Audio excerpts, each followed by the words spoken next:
Rachel Edidin. And I'm Miles Stokes. And we're the co-hosts of Rachel and Miles Explain the X-Men, a weekly podcast where we walk listeners through the ins, the outs, and the retcons of our very favorite superhero soap opera. We're also the co-hosts of Rachel and Miles Review the X-Men, which you're watching right now, where we talk about the X-books that come out every week. Now, this week's a little different, as was last week, because we're in the middle of hosting a stealth and plainclothes cosplay contest at the podcast and on our blog, in conjunction with TV Store Online, guest judged by Uncanny X-Men artist Chris Anka. And so, to get into the spirit of that, while we're not actually eligible, we've been, stealth and plainclothes cosplaying in the last couple videos. So, you're clearly doing a stealth cosplay costume of, if I'm not mistaken, Illyana Rasputin. Correct. New Mutant Sarah, specifically. So you got the black and the yellow, I see. Your nice Red little... belt, too. Your nice little demon horns here. And some sort of equivalent of soul armor here. Roughly. Your costume is amazing, first of all, I want to say. I'm assuming that there are people watching who are assuming that you're Silver Age Beast.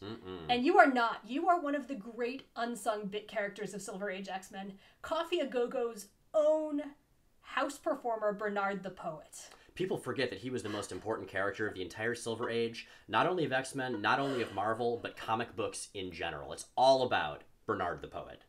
Well, what it's actually all about right now is reviewing this week's X-books, of which we have 5, which seems to be where we're averaging out lately. And this time, 3.5 of them are event tie-ins, which tends not to be a great thing, and this week that's mostly, if not entirely, true. It's not too late to get out of this, because the other thing that we have that's new this week, to us at least, my parents sent me the Blackbird Lego kit, yes. And I built it with a friend yesterday, and so basically we could just skip this. We could just say, this week's kind of lackluster. We could spend the next 10 minutes with this and this Sentinel making explosion noises. Like being like... I might do that anyway. Well, that is pretty sweet that there's a Lego Storm. That makes me happy. Right, there's a Lego Storm. I think it's actually the first black woman Lego minifig. There's also little Cyclops and Wolverine who are busy flying the plane. Busy in the plane. So, yeah, it's super awesome. We'll talk more about that later. Indeed. But for now, let's go ahead and start with the most eventiest event that ever evented, Axis. So, yeah, Axis. Number 4 in this case. It's by Rick Remender and Leinil Francis Yu, and technically... it's the first chapter, or the first issue of the second chapter of Axis, which is called Inversion, and I mean, it's a big, dumb crossover event. There's really not a whole lot to say about it, unfortunately. Mainly, it is profoundly unsubtle. We have Tony Stark getting all evil and interrupting the national anthem to give a techno-virus to the people of San Francisco. We have, Falcon saying, oh, it's a wonderful line. It's a wonderful line.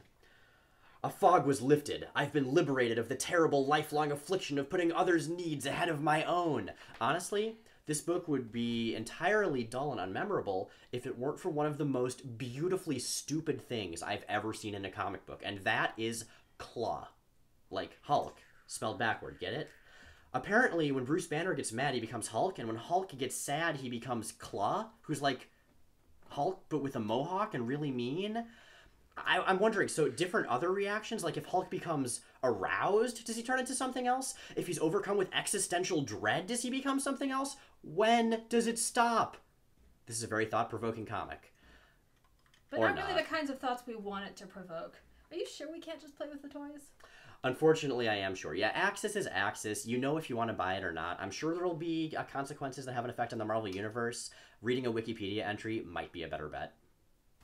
Next up, we have X-Men number 21. This is written by Mark Guggenheim. It is penciled by Harvey Tolibau and Dexter Soy, inked by Dexter Soy, Ed Tadeo, and Scott Hanna, and colored by Paul Mounts. And look, I would be lying if I said that at this point we're not really just waiting for G. Willow Wilson's run to start in January. Yeah, unfortunately. It's been... Adjectiveless X-Men, this run has been... it's been dull. That's the only word I can think about it. Dull. And again, it's got a great cast. It's got a solid setting and premise. There's no reason it should be this boring, and so it makes me even angrier that it is. The art is lovely. The art is very nicely drawn. The colors are beautiful. The switching artists in this works okay. I think it could have, there's a different artist for the flashback. I think the disambiguation could have been done a little better. But, the art's solid. It's just, something we talked about when we reviewed Cyclops number 6 was that we didn't like it because it didn't really feel like a Cyclops book. It just felt like those characters plugged into a story. Mm-hmm. That's what this feels like, only it's even less interesting. I mean, there are a couple of cool ideas here and there, like Cecilia Reyes using her force fields to hold her guts in after she gets almost eviscerated, and brood scrolls, which I just like conceptually. And the Sidrian Hunters are back, and I always have to enjoy that. But yeah, it's just sort of, I think, forgettable, you know? I don't think this is an arc people are really going to be talking about. Maybe something important will happen that will have story consequences later, but what I just said about Wikipedia entries, kind of the same thing. All right, third up on the list, we have All New X Factor, number 16. This is by Peter David and Carmine de Jean Domenico, whose name I love saying. Maybe I'm pronouncing it right. I have no idea. But nonetheless, Jean Domenico. So, yeah, this book, it's the same mix of good and not so good that we've seen in issues of All New X Factor so far. Yeah, when David's writing characters who he's good at writing, he's spot on. And he's good with the weird stuff, and he's good with the fun stuff. And then everything else falls noticeably short, which I think I'd probably have a better overall opinion of the book, where the good stuff less peak good. Yeah. There'd be less of a gap. I think for me what the distinction often is that when there's like snarky soap opera-y sitcom-y interaction between the characters, that's X Factor at its best. That's X Factor feeling like the last volume. When it's action scenes, I mean, nothing against them. Carmine de Jean Domenico does a great job, but it just doesn't seem to serve the story as well. Like in this issue, there's an awesome interaction between Polaris and Quicksilver, where they're just being total dicks to each other and like reconciling and fighting and reconciling and fighting again, and it's great. And then there's a Sentinel fight, and meh. What's happening here? We have Magneto and Wolverine. Hold this for a sec. Okay. Wait a minute, is that... We're doing Fatal Attractions. And that was the adamantium getting sucked out. These are amazing! They're so versatile. Now Wolverine's not going to have a nose for a long time. I think we know who the real winner is this week. Anyway, except he's going to get psychically lobotomized. Anyway, All New X Factor. It's technically an Axis tie-in, but only in the very loosest sense. Whatever. I gotta say, two things. I'm going to miss this book because I think it's starting to learn what it does well. Yeah. And I really want an all-new X Factor TV show. It would be an awesome, like, Angel-esque kind of procedural, noir-y, smooth-ish thing. Or a short web series. Like, I could see this working really well in, like, 5 to 10-minute bursts on YouTube. Yeah. And just being sort of an awkward office thing. But the thing is, I feel like the previous iteration of X Factor might have done that even better with Madrox and this sort of crappy office. Because you could do that with no special effects. You could do it totally lo-fi. Maybe, but regardless... You could do it with Legos. All New X Factor's on its way out. We'll miss it. I'll miss it. What can you do? Now, we've gotten through the relatively standard X books. We've gotten through Axis, and you know what that means it's time for. Oh, really? The Death of Wolverine tie-ins. Again? There's only 2 this week, so, you know, it's improving maybe a little bit. But first up of those, we have Life After Logan #1. And I realized going into reviewing this that I'm actually not sure whether it's a one-shot or the first of a series. Yeah, I think it's a one-shot. I actually don't know. Either way, it's just short stories, so it's not like there's going to be major continuity. What Life After Logan #1 has, in addition to a beautiful, beautiful variant cover by Julian Totino Tedesco, which I'm going to go ahead and say, I complain a lot about Death of Wolverine. If the Death of Wolverine and all of the hype around it was what it took to get this cover, I'm going to go ahead and say it was worth it. It is that good. It's a beautiful cover. That's a big statement. Have you seen it? To be fair, I have not. It's gorgeous. I'm going to put it up on the screen right now. You're not going to be able to see it because we're recording, but the audience will be able to see it. Time travel! Anyway, Life After Logan #1 has 3 short stories about different central characters, people who were close to Logan, reacting to his death. The second and third of those are pretty okay. The second one's about Nightcrawler and Colossus going to Japan and doing something in Logan's memory. The third one is about Armor, who's a younger character who's been mentoring lately, trying to find a good way to remember him. Now, I want to stand up for the second story here, the Nightcrawler and Colossus one. You know, I agree that it's not the best story in the world. It's very straightforward. There's not a lot to it. But it just pushes my nostalgia button so freaking hard. I mean, seeing sort of swashbuckler-era Kurt and just good-natured, straightforward era Peter just having fun and interacting with a way that I don't think we've really properly seen since the Claremont era, it made me really happy. And, you know, for me, that was kind of worth the price of admission. Yeah, it's a weird combination because the execution is fantastic, as Miles says. I mean, there's a panel of Nightcrawler with 3 swords, one in each hand and one in his tail. And as it should be. If you're a longtime X fan, you know what that means tonally. But the premise is one that I have a lot of trouble with. And that kind of tainted the rest of the story for me. It's not bad. The exact reverse is true of the armor story. The art's actually really nice in that one. But it's a good premise, which is, again, this young woman who Wolverine's been mentoring, who hasn't been around and seen, you know, as much of him and as many different facets of him as, say, Shadowcat or Jubilee, trying to come to terms with his death. Which it could be a good story, but is just executed kind of lacklusterly. There's one story, though, that I think nails the combination, and that's the first one, which is about Cyclops. Obviously, there's biased, but it's also just a really, really good story. It is definitely the best of the three. And this is written by Jeff Loveness. It's drawn by Mario Del Pennino, and it's colored by David Curiel. And the relationship between and tension between Cyclops and Wolverine has been the crux and the propellant of a lot of X-Men lately, not to mention, you know, decades and decades of torrid slash fiction. And in this context, I think it's done really well, and it's done justice. There's been a very, very strong and extended tendency, you know, deviated from occasionally, but basically to write the two of them as almost cartoonish rivals in the last few years.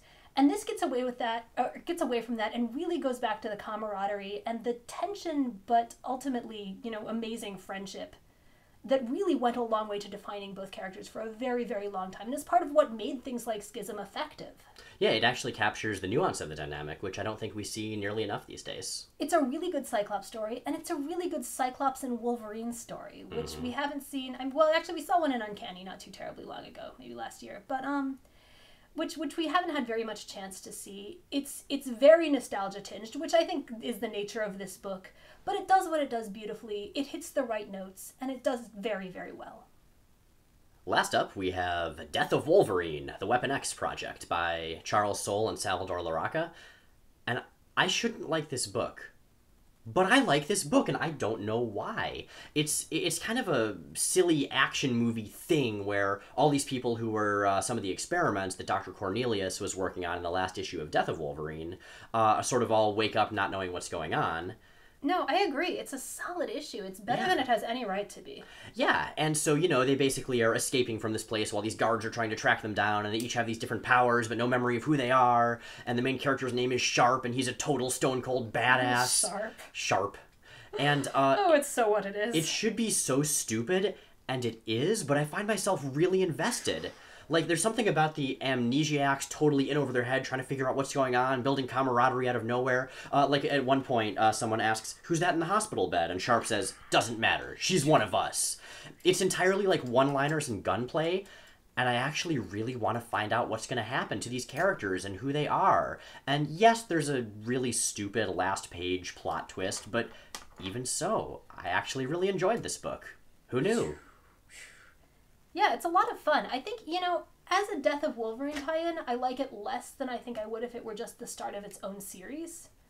But yeah, it's a solid book, and I'm looking forward to seeing where it's going. Okay, so Rachel, what's our issue of the week? You know, we went back and forth on this a lot, and there were a lot of issues this week that were pretty good, but none that really stuck out at us as a really, really major standout among a lot of them. And so I think there's an obvious choice to go to. And that is the Lego Blackbird playset. While it didn't come out this week, we did get ours this week. Thank you again, Mom and Dad. And it has brought us more fun than all of this week's X-Books and all of last week's X-Books put together. It's so rad. It comes with these 4 minifigs, and some of them have like interchangeable heads and stuff, or heads that turn around. This is the first Lego playset I've actually constructed. Wait, really? Yeah. How? I fail at childhood. Well, you're catching up now. That's But I did it. A friend helped, and it comes with this rad Sentinel, and it's got all of these details. It's got tiny consoles and seats. It's got a little cabinet with a fire extinguisher and tools that you can't actually get to once you put the seats in, which is a major, major safety hazard. Like, I feel like tiny Lego Cyclops should know better. I really like Storm's cape. It's got little arm loopy things. Oh like man, it should. it's so good. Yeah, and then Magneto has a cape, and he's got a helmet, and he's got hair, and he's got a little a clear display head so he can carry his helmet and have it float above his hand. Yeah, this is so great. I am doing these videos under duress because all I really want to do is run around the apartment with this and make explosion noises. I can confirm this. I had to drag Rachel into it this week. It's so good. So, if we're going to say that this is our issue of the week, or perhaps just our love of this week, What's our panel of the week? Can we choose a minifig? We cannot. Our panel of the week is actually a panel, or more accurately, a page from a comic. That being Life After Logan #1 from the Cyclops story that you were talking about, Rachel. What I really like about this, I mean, yeah, it's kind of generic and cheesy, but, that's probably okay in an issue like this. And also, I gotta say, seeing all the different costumes of the characters, most of which are the ridiculous 90s ones drawn by Jim Lee. I've loved X-Men my whole life, but the cartoon holds a special place in my heart and always will. It just works. There was so much good camaraderie between those characters. This captures it well. The art actually reminds me a little bit of Marvel vs. Capcom, specifically that era. I can totally see that as well, yeah. But yeah, this isn't anything that new. It's a fairly formulaic buddy montage, but it does that really well, and it's got just the right combination of camaraderie and nostalgia for what it is and where it is. So that is 5 issues, 1 of which is an event, 2 of which are event tie-ins, and actually, honestly, 1 more of which is another event tie-in, because All New X Factor sort of ties into Axis. We can't really escape these events, but for this week, we're all done. Be sure to check out our podcast, Rachel and Miles Explain the X-Men. You can find that at rachelandmiles.com on iTunes and on Stitcher. If you go to rachelandmiles.com, you can also find visual companions to each new episode. Those go up Sundays along with the episodes, as well as essays, fan art, clips, and other supplemental material. This week's episode is going to be all about the New Mutants, covering everything up until the legendary art run by Bill Sienkiewicz. We have Nova Roma and Meeting Magma. We have Magic joining the team. We have the Massachusetts Academy and ridiculous mutant school rivalries. It's good stuff. Today, November 7th, is also the last day to get in your entries for our Stealth and Plainclothes cosplay contest. Put yourself in the running to win a really, really rad Magneto costume hoodie from TV Store Online, so make sure to take the time to do that if you have not yet. This episode and our podcast and really everything we do, all of us, body and soul, are brought to you by our wonderful Patreon supporters. We love you guys. You're awesome. If you want to become a Patreon supporter, then A, you're rad, and B, you should go to rachelandmiles.com and check out the link at the top. Or just follow the link below this video. In the meantime, see you at the coffee go-go, cats. Alternately, see you in hell.